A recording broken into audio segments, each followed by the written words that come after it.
अगर आप भी चाहते हैं कि गणित लाइफ में सही के ऑडियो वीडियो अब तक पहुंचे तो प्लीज लाइक सब्सक्राइब करें। जय मसीह की।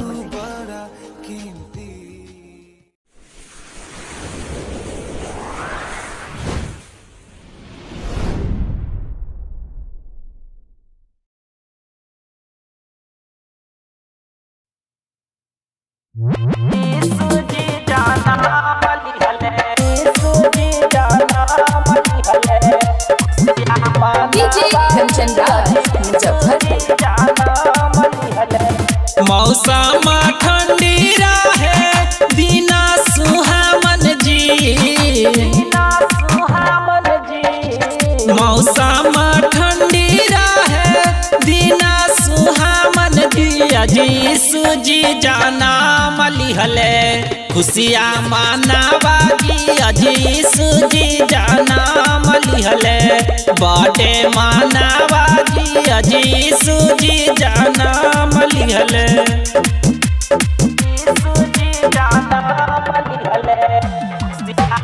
डीजे कंचन राज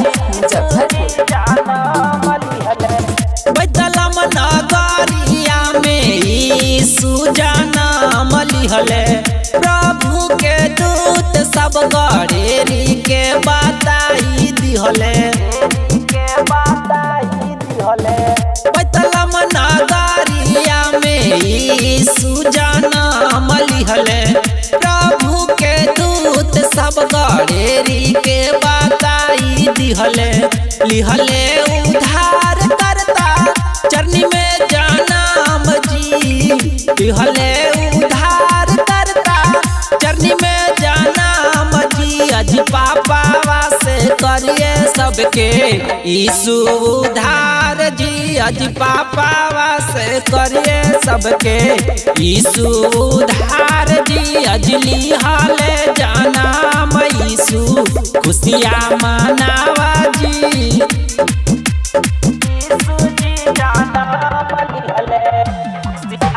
डीजे कंचन राज यीशु मसीह जी के जाने ला जहानवा जी। पाप के कारण यीशु लिहाले जाना मामा जी। यीशु मसीह जी के जाने ला जहानवा जी।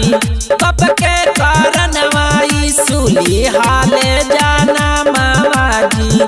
पापवा से करिए सबके यीशु उधार जी। पापवा से करिए सबके यीशु उधार जी। अजली हाले जाना यीशु खुशिया मानावा जी। अजली हाले जाना यीशु बाटे मानावा जी। अजली हाले जाना यीशु खुशिया मानावा।